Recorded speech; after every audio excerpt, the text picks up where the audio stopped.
taking the time to join this meeting today.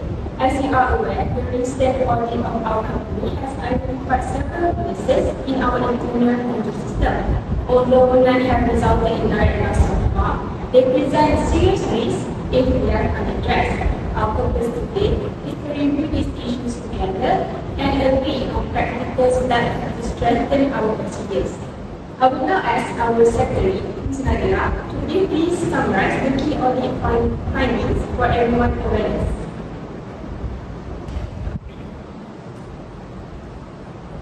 Thank you, Ms. Safira.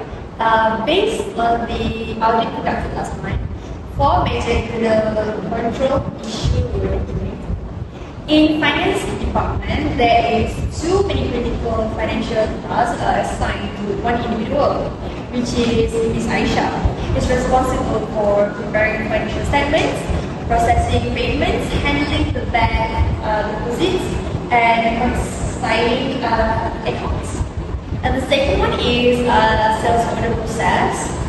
Customer orders are typically taken over by Ms. Akila, with no written confirmation from the customers.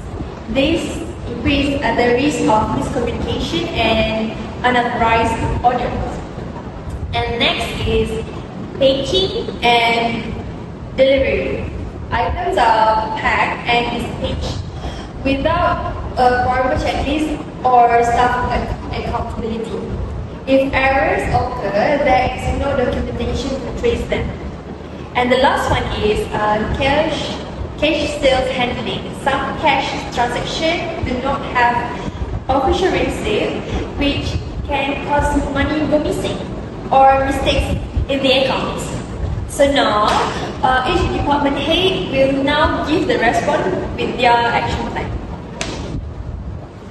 Thank you, Ms. Nadira. I acknowledge the concern raised about too much responsibility being placed on a single individual. I am currently overseeing 4 major functions, and this does indeed increase the risk of undetected errors and potential fraud. So to resolve this, I propose segregation duties as follows. The first one is payment processing will be handled by a junior finance officer, and the second one, bank reconciliation will be reassigned to another team member. Lastly, I will retain oversight of reporting and final review to maintain accountability. So regarding the second issue, incomplete cash sales report, I agree with the recommendation to adopt pre-numbered official receipt. This will be issued for every cash. This will be issued for every cash payment receipt, and a copy of each receipt will be kept and reviewed daily by a second staff member for verification. And this will enhance transparency and reduce the risk of differences. Thank you, Ms. Aisha. I think your strategy to assign finance duties and implement daily receipt verification is a strong step forward. A clear and traceable transaction will build customer trust, and when the finance side is solid, it supports smoother coordination between our departments. I'm confident that this will also reduce disputes and make reconciliation faster. Yes, I agree. When we follow up on orders, this also will have five payments concern for us. We are stronger when things are transparent.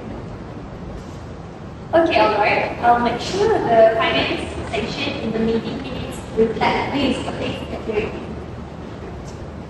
I am aware that there is currently no official confirmation for consumer orders, even though I personally take most orders over the board.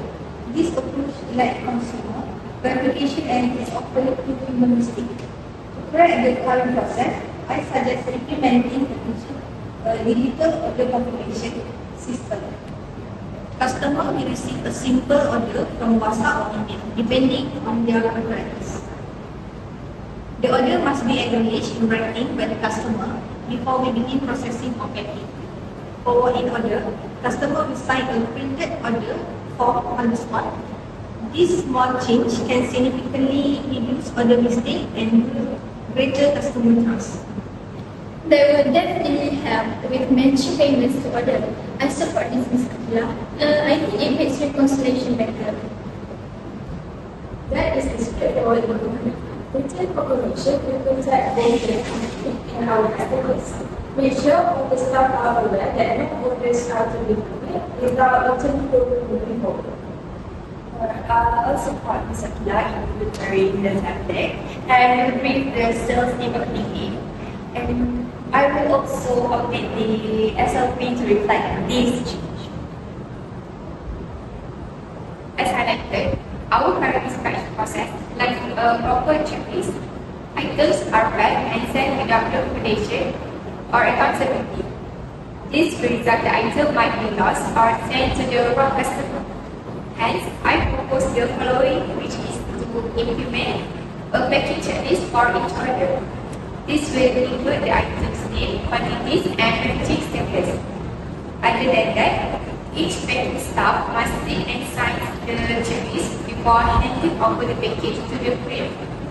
We will also maintain a delivery log that records who packed which order and when.